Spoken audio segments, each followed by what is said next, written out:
From New York City for our viewers worldwide, I'm Sonali Basak, and Bloomberg Real Yield starts right now.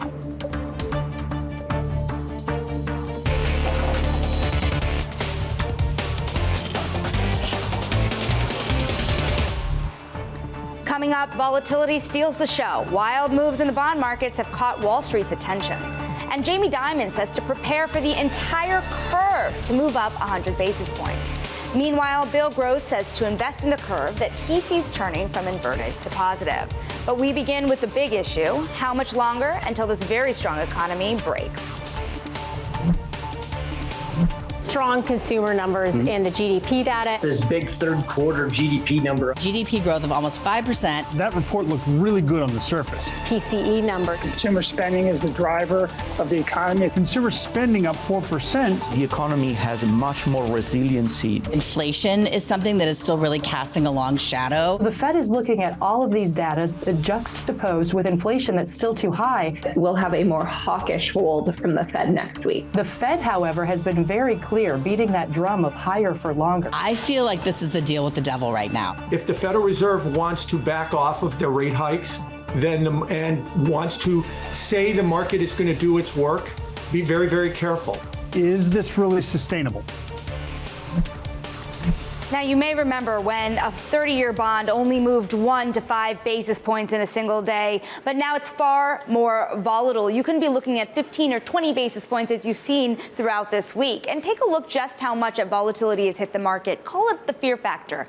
Typically, the MOVE index, which tracks volatility in the bond market, moves kind of in conjunction here with the VIX. That is equity market volatility that we're looking at. But it has more recently decoupled in a much bigger way. Why is the bond market just so much more volatile than what you're seeing in equity markets? I want to flip up the board here and just show you here those longer term bond yields and what exactly has been happening there, because typically that's where you see some of the safety. But there has been a very conflicted trade here when you're looking at maturities 20 years out. Take TLT, which tracks those maturities 20 years or longer, and you see just how much the drawdown has been this year. In the last couple of years, you have had investors pitching duration at a greater scale. However, the trade really hasn't worked out, with a drawdown of more than 12% this year in TLT. If you take a look now, though, and you saw Bill Ackman earlier this week take a short position off that longer end of the curve, you do see people coming back in, inflows back into TLT. Now, this trade is still very contested, and we will talk about duration a little bit more. Joining us now is Cliff Corso of Advisors Asset Management and Diana Amoa of Kirkoswald. You know, Cliff, let's start with you on this duration idea. Is it safe to take on some risk on the long end of the curve at this point? We would still shy away from it a little bit, and your MOVE index chart, I think, explains a lot of why that would be. You know, I don't think with the strong economy that we have and the still hot inflation or sticky inflation, core PCE at, almost 4%, I don't think the all clear signal is in there yet for duration. And you had TLT up there. That's equity-like drawdown. We're not sure it's quite over. We think we're closer to the bottom in price drop on fixed income than not, but not yet going out the curve, in our opinion. And speaking of the long end of the curve, Bill Ackman of Pershing Square tweeting earlier this week, quote, "We covered our bond short. There's too much risk in the world to remain short bonds at current long-term rates. The economy is slowing faster than recent data suggests." When you look at that move to take off the short position, Diana, do you think that you could either get into the long end now, or do you still see a short position building at a reasonable scale? Well, I think a lot of the short positions have been taken off. And the reason for that is the speed of the move we had with rates in the last few months have actually meant that there's a lot more convexity in the bond market, meaning to make money from the short side, you need a much larger move higher in yields. So it's a question of timing, whether it makes sense to be short at these levels or not. We don't necessarily think this is an attractive level to be shorting bonds. We think actually convexity means it's much harder going forward to monetize that short side of the trade. And I think one of the things that's keeping investors on the sideline is just the amount of headline risk that we're facing over the next couple of weeks, whether it's the Treasury refunding that's coming through, whether it's what we hear from the Fed, if they acknowledge the tightening in the back end of the curve as a a replacement to hikes going forward. I think markets have a lot to digest in the next few weeks, which means both longs and shorts are probably sidelined for now. I'm interested in more of that Treasury funding announcement. We get it on Wednesday morning. And Diana, if you think about just how much is required to refinance the United States right now, there's a sense here that a lot of funds are coming into the front end and using that back end to hedge their current exposure as they buy new supply. How much do you see shorting as just a function of the market right now? Well, it's definitely a function. I mean, we had some big name investors coming out a few weeks back and saying they were actually shorting treasuries off the concern of these fiscal issues. But when something is so well discussed, you have to accept that there is a probability that some of that is in the price right now. We actually think shorting the back end at this point, given where yields are, just simply doesn't look attractive from a risk-reward perspective. And it makes total sense that investors will hide in the front end of the curve, especially given that the curve is still inverted. Speaking of the front end of the curve, Cliff, if you think about that Treasury refinancing again, refunding announcement, do you think that there is a real risk here that it adds even more volatility to markets than we've already seen? I've had a trader earlier this week make a point to me that with the shrinkage of bank balance sheets, with the regulations both on levered funds and on banks, this issue could actually get worse into next year. Well, I think it's definitely a possibility. If you look at the supply numbers Dan was pointing out, they're gargantuan. Obviously, 125% debt to GDP. We haven't seen that since World War II. So we're going to have a lot of supply for a really long time. And, a lot of it's, in the front end. If you looked pre-pandemic, I think the bill issuance, short issuance was something like 100 billion per quarter. Now that number's pushing 500 billion, 5x. And that's obviously rattling the market a little bit. We've got increasing supply and all kinds of shifts going on in terms of the buyers of our curve, including foreign governments like China and Russia, who obviously we're not expecting them to buy at the levels they had in the past. And the Fed's still in QT. So, increasing supply, dropping demand, arguably, doesn't necessarily, create a calm bond market in the short term for sure. Now, I want to point to a comment PIMCO's co-founder and bond king Bill Gross had posted on X earlier this week. This idea that on bonds, invest in the curve. Various combinations show 210s, 25s should go positive before year end. Buying SOFR futures, higher for longer, is yesterday's mantra, he says. Diana, how do you capture moves in the yield curve? So there's a couple of ways to think about it. One is actually just looking at the shape of the U.S. curve outright. And I can see why investors are looking at the front end. When we look at U.S. activity, there's been a huge focus on the GDP print we saw, but that's backward-looking data. When we look at forward-looking data, there are signs that the lagged impacts of monetary policy are playing out. Whether you look at new home sales and mortgage applications, they're at the lows. Credit growth is negative for the first time since the great financial crisis. Small businesses are having to refinance at a much higher rate. And let's not forget, these small businesses account for 15% of GDP, 15% of the labor market. So all these things make us much more cautious on the outlook of growth going forward, and we actually think with the front-end rates where they are, it does make sense to put some cash there as a slowdown hedge at a minimum, but you're also paid to be invested in the front end of the curve, and it makes sense that the curve can continue to steepen going forward. Cliff, do you start to buy assets here that will reflect a view of the curve steepening or flattening from here? Yeah, and the curve is a frozen rope across the yield curve. We've got either at 5% or testing 5%. The whole way through the curve. That typically doesn't last long. And what it signals is, really maximum uncertainty. Which way is it going? It's our view is you could have a rally in the front end of the curve because of reasons Diana's pointing out. We do think there'll be a mild recession, but I think we would just caution that there's probably a limit to where or how much the Fed can rescue the markets and the economy this time, because our view is that inflation will remain sticky. That we're actually in a regime change where 2% is going to be very difficult, inflation that is, very difficult to get to. And, we would say that maybe 3 or 3.5% is the new 2%, and that's fine. I think the market can live with it. It just needs to be stable. so that investors and corporations and individuals can go about their business in a predictable way. So I do think steepening, but only really because of a potentially mild recession, which is not great for risk assets, obviously. Speaking of the yield curve, you had Jamie Dimon this week say it doesn't make a difference if rates go up 25 basis points or more. Take a quick listen to what he had to say about the curve. I don't think it makes a piece of difference whether rates go up 25 basis points or more. Like zero, none, nada. I think whether the whole curve goes up 100 basis points, I urge people, be prepared for it. This idea that the whole curve can move up 100 basis points, how significant is that to financial conditions, Diana? Extremely significant. We had Chair Powell actually acknowledging that the yield curve is doing some of the work for the Fed. And so they're looking at the tightening in financial conditions and actually factoring that into their monetary policy considerations. I think, 100 basis points from where we are today seems a stretch, but as we've seen the last few months, the rate curve has become somewhat de-anchored because you've got a huge amount of supply coming through, and the price-insensitive buyer that was the Fed has stepped back from the market, along with all these other factors, whether it's looking at China, Japan, willingness to buy rates. So for us, we think actually if you get that 100 basis points move up, that's going to be the thing that tips markets into a recession, because that type of financial condition tightening is just more than the current economy can absorb. Speaking of, Cliff, this idea of 100 basis points potentially move up in the entire yield curve, it's nothing to say of quantitative tightening. How does that add to the equation? Well, I think if it happens fast, it's certainly going to be rattling the markets and the economy as well. If you look at where the 10-year is today, 5%, and there's been a lot of consternation around 5%, and the market keeps on trying to push it back into the 4% range.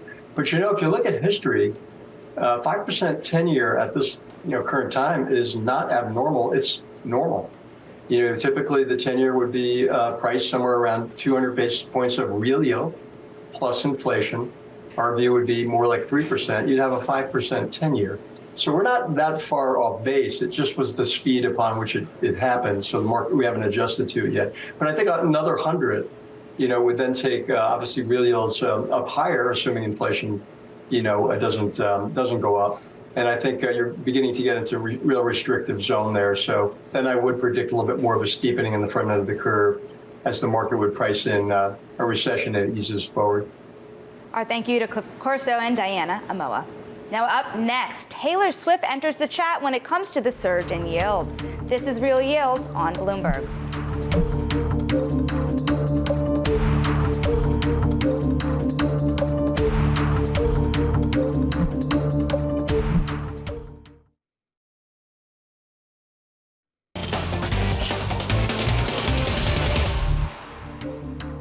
I'm Sonali Basak, and this is Bloomberg Real Yield. It's time now for the auction block, because last week we saw lots of action, especially from the banks, but this week was a different story. Today marks the 5th straight day with just one single issuer tapping the high-grade market, even with offerings from M&T Bank, Capital One, and American Express.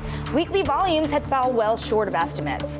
When looking at the month in total, October's actually on track to have the lowest issuance volume in at least a decade.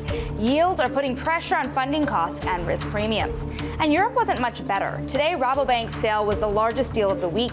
Even with that deal, though, issuance reached just more than 10 billion euros, which falls into the most bearish of expectations. And looking at credit, JP Morgan's Lisa Coleman finds the space extremely attractive. I think there's a tendency to look at the rates market. People get nervous about the volatility. We are a bit of a sea of calm in investment-grade corporate space from a spread perspective. But then when we put the whole package together, these higher yields plus fairly attractive spreads for an investor like a pension fund or an insurance company, you're right, it's almost like candy. We haven't seen these kinds of levels in years.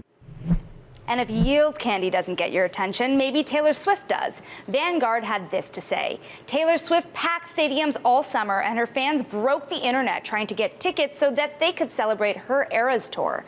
fixed income investors also tend to think about eras. We believe that we are in a new era for fixed income in which bonds significantly offer more value, both in total return as well as better ballast within an overall portfolio.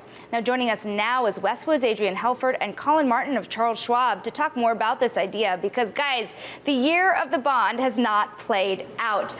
Collin, at what point do you start making money from investing in the bond market when the safest assets have lost you this much money? Hopefully now. If we go back a little bit, coming into this year, we thought this was the year of the bond. Yields were attractive, but as you just alluded to, prices have fallen pretty sharply. So from a total return standpoint, it hasn't been the best year, but we do think it continues to remain attractive. We like to kind of frame it a little bit differently and not just focus on those short-term performance swings, because when we talk to our clients at Schwab, they're meant to be long-term investors, and not that we can undo what we've seen this year, or especially in 2022. The best part about bonds is that they mature. And so if we're looking at these yields, whether it's treasuries at 5% or investment grade corporates, I don't know if we'll get to that in a little bit, but we think that's a really, really attractive opportunity to lock in some high yield, some high income, which is very important for a lot of investors. And maybe you have to ride out a little bit of volatility over the next few months or maybe even quarters, but these are the highest yields we've seen in years. We think it's really attractive. We will get to investment grade, but first, Adrian, I want to get to you on the risky stuff here, because if you're taking a look at the broader market, what's starting to crack? Well, we are seeing, you mentioned earlier just issuance and issuance being a little bit lower.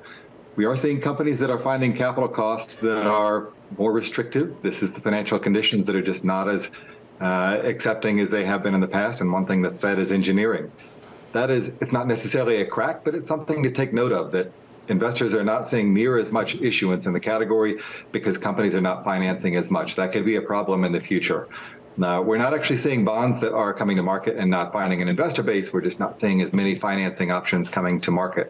That will have an impact on economic growth overall as companies do finance. They finance in intermediate and longer term for economic growth. And when there's less of that financing, there's potential for less growth.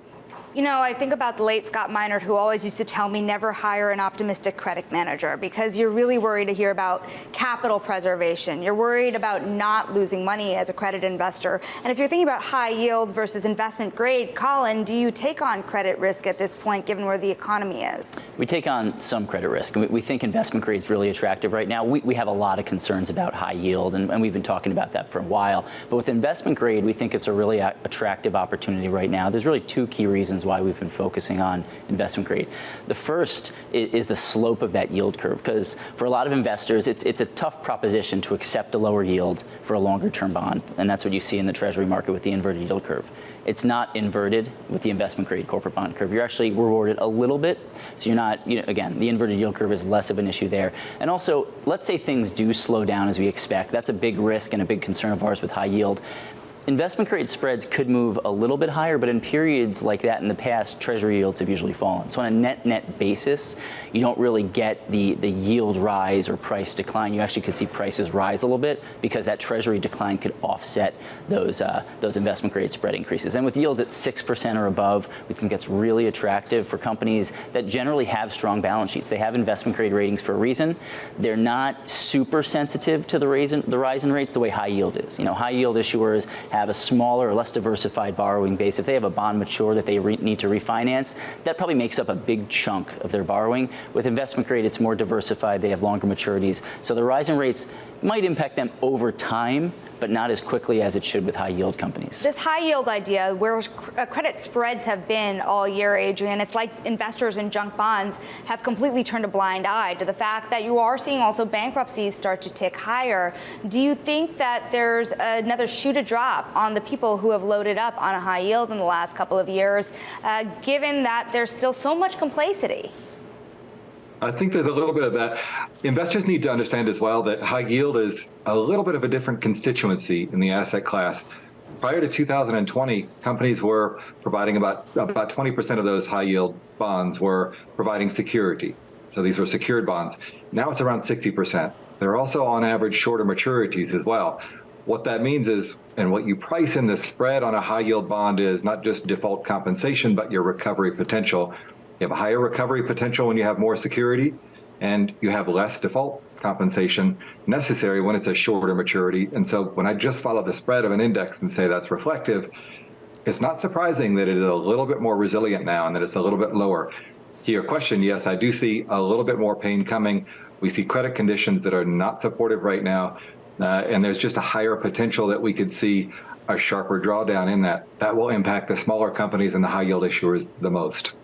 Collin, what is not being reflected in this kind of higher for longer narrative still, to the extent that you could see more pain where are investors not looking?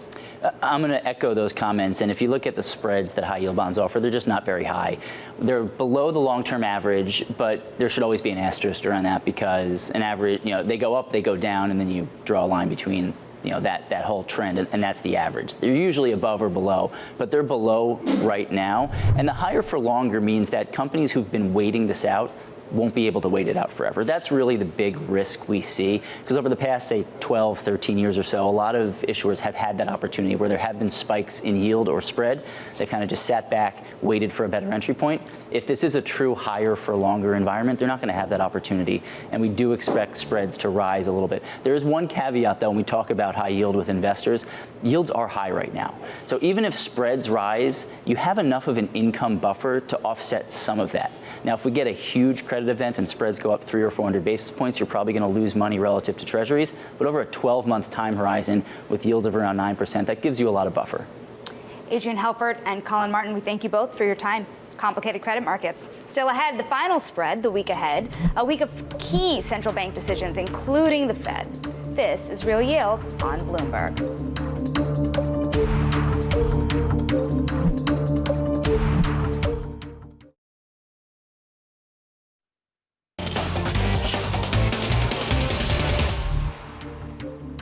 I'm Sonali Basak, and this is Bloomberg Real Yield. It's time now for the final spread, the week ahead. Coming up, Monday, earnings are continuing with McDonald's, SoFi, and more. Tuesday, the Bank of Japan's rate decision, and Wednesday, it's the Fed's turn. Plus, the Treasury announcing its refunding that morning, Wednesday morning. More earnings on Thursday and Bank of England's rate decision, plus the U.S. October jobs report on Friday. Now, really quickly, I want to bring you two expectations here. When we think about the Fed's rate decision, they're expected to stay on hold in the next meeting, but they're expected to take another hike up higher into the end of the year, with cuts starting in the middle of next year. Of course, this depends a lot on the way that the economy shapes up.